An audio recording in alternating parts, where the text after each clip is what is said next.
میرے مالک نے اس امت پر یہ فیضان فرمایا کہ اس کا قرآن بھی محفوظ ہے اور نبی پاک صلی اللہ علیہ وسلم کا فرمان بھی محفوظ ہے، آپ کی اداؤں کے ساتھ محفوظ ہے۔ میں ایک آپ کو مثال دیتا ہوں، اگر ہمارے نبی پاک صلی اللہ تعالی علیہ وسلم کے چلنے کا انداز کیا تھا، اگر ہمیں یہ معلوم نہ ہوتا تو کیا فرق تھا؟ کوئی جنت جہنم کا مسئلہ تو نہیں ہے نا، لیکن میں قربان جاؤں ان صحابہ پر اور ان کے شاگردوں پر، ان کے اگلے شاگردوں پر، یہاں تک کہ جنہوں نے میرے نبی کی چال بھی ہم تک پہنچائی۔ میں آپ کو ترجمہ بتا دیتا ہوں،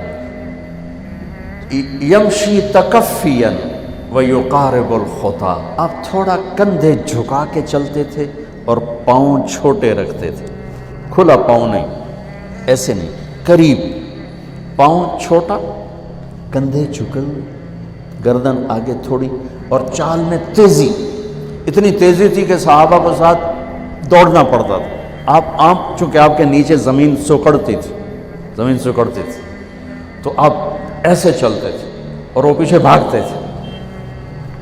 آپ کے دیکھنے کا ہمیں انداز معلوم نہ ہو تو کیا فرق ہے، لیکن میں قربان جاؤں جو کہہ رہے ہیں جل نظرہ الملاحظ، اب یوں دیکھتے تھے،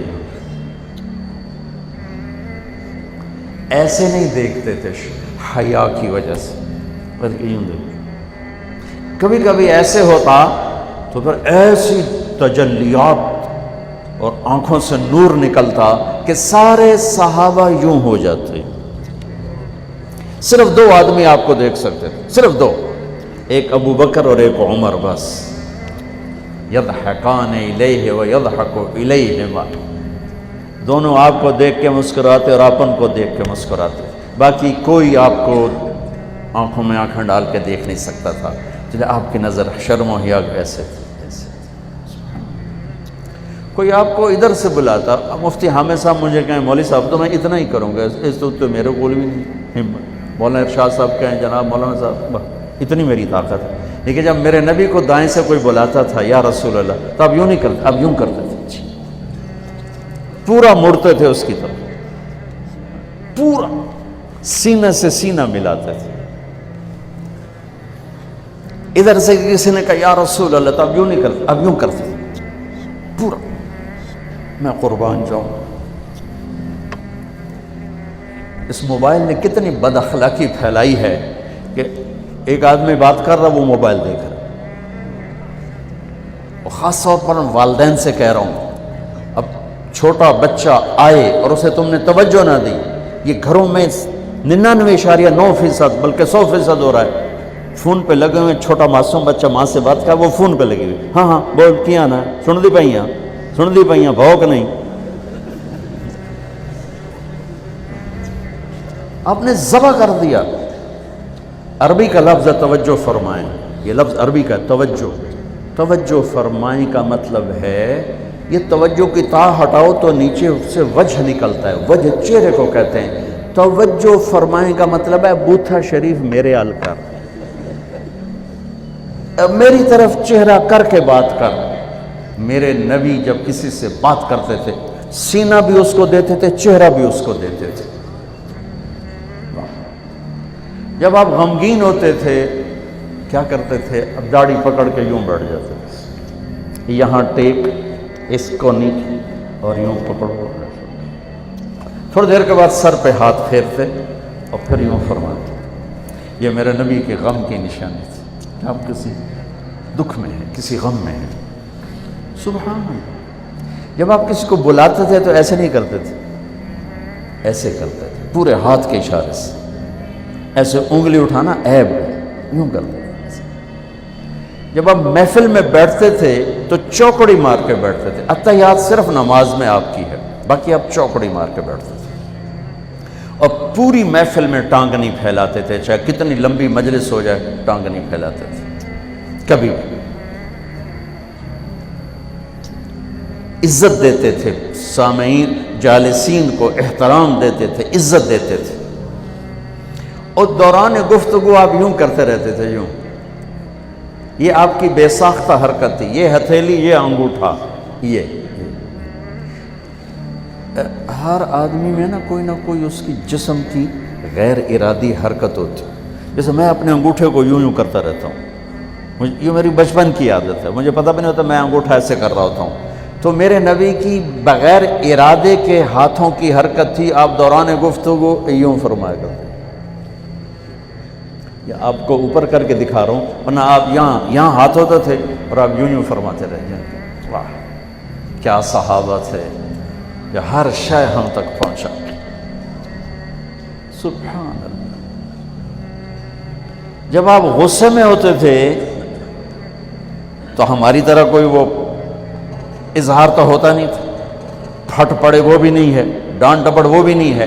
اس کو برداشت کیا ہے، اس کا رد عمل آیا ہے چہرے پر. کیا یہاں ایک رگ تھی جو غصے میں ابھر آتی تھی، وہ ایسے ایسے ایسے ایسے ایسے کرتے، بینہما عرق یدرہ الغضب، ٹک ٹک ٹک ٹک. تو اس سے اندازہ ہوتا تھا غصے میں کسی پر اظہار ناراضگی ہے تو ہم تو لان تان کرتے ہیں. آپ کیا کرتے تھے؟ ادھر سے ابو ہریرہ آ رہے ہیں، آپ ان پہ ناراض ہیں اور ان کو بتانا بھی چاہتے ہیں، اور یہ ناراضگی ان کی کسی تربیتی پہلو کی وجہ سے ہے. من تصر لنفسه لا یغضب لنفسه ومن تصر لها. ساری زندگی اپنی وجہ سے نہ کسی پہ ناراض ہوئے نہ کسی کی ڈانٹ ڈپٹ کی.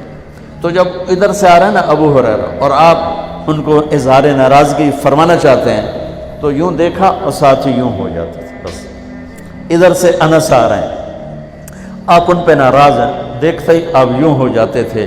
بس یہ اتنا تھا میرے نبی کی ناراضگی کا اظہار کہ آپ لگتا ہے ناراض. جب آپ خوش ہوتے تھے تو یہ جگہ گلابی ہو جاتی. پہلے بہت خوبصورت رنگ تھا گلابی، لیکن یہ اور زیادہ چمکنے لگتے، اس میں سے نور نکلنے لگتا تھا. اتنی چھوٹی چھوٹی بات، میرے نبی کی کوئی بات چھوٹی نہیں ہے، لیکن جیسے فرض اور ہے، فرض کفایہ اور ہے، واجب اور ہے، سنت موقدہ سنت، یہ ساری ایسے ہی. میرے نبی کا ہر عمل عظیم الشان ہے کہ ہر عمل جنت میں لے جانے کا اور اللہ کی رضا کا ذریعہ ہے. تو چھوٹا تو کوئی نہیں، آپس میں تقابل کے. یعنی یہ میں وہ چیزیں آپ کو بتا رہا ہوں جن کا جنت اور جہنم سے تعلق نہیں، عشق سے تعلق، محبت سے تعلق. ہماری جماعت گئی حافظ آباد، وہاں میں وکلاء میں بیان کر رہا تھا. علاقے کے بہت بڑے ذمہ دار آئے ہوئے تھے. کسی کام تو انہیں دیکھا تو ساری عدالتیں خالی. تو ان کا کیا ہوا کہ یہ تبلیغ والوں کا عالم آیا ہوا ہے، اس میں سارے چلے گئے. تو اس نے وہ پہلے تو بیٹھا رہا، پھر وہ جو جج کا ریڈر تھا انہوں نے کہا چودھری صاحب ایتھے ویلے بیٹھے ہو اور جا کے گل سن لو. وہ ذرا تبلیغ کو اچھا نہیں سمجھتے تھے، ان کا چلو ویلا بیٹھا سننا ہوا. میں اس وقت اللہ کے نبی کے جانور بتا رہا تھا کہ میرے نبی کی 9 بکریاں تھیں، ان کے نام عجوہ، سقیہ، برکہ، ورثہ، زمزم، اطلار، اطراف، غیثہ، قمرہ. 9 بکریاں، 10واں بکرا یم، اور اس میں قمرہ آپ کی زندگی میں مر گئی. یہ احسان عظیم ہے ان ہستیوں کا جو واقعی اس قابل تھے کہ اللہ نے کہا رضی اللہ عنہ، جاؤ میں راضی ہو گیا، جو مرضی کرو میں راضی ہو گیا. سبحان اللہ. اور آپ کے اونٹ تھے 2 عسکر اور ثعلب، اور آپ کے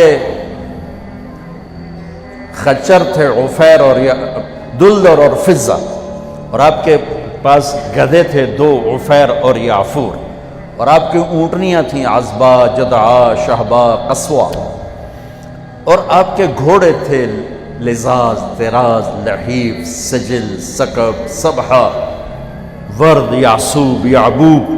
یہ آپ کے گھوڑوں کے نام. ایک گھوڑے کا نام تھا ورد. کیوں تھا؟ جیسے گلاب کا پھول نمایاں نظر آتا ہے، وہ گھوڑا ایسا حسین تھا کہ گھوڑوں میں نمایاں نظر آتا تھا. سبحہ ایک گھوڑے کا نام تھا. سبحہ تیرنے کو کہتے ہیں. ان لک فی النہار سبحا طویلا.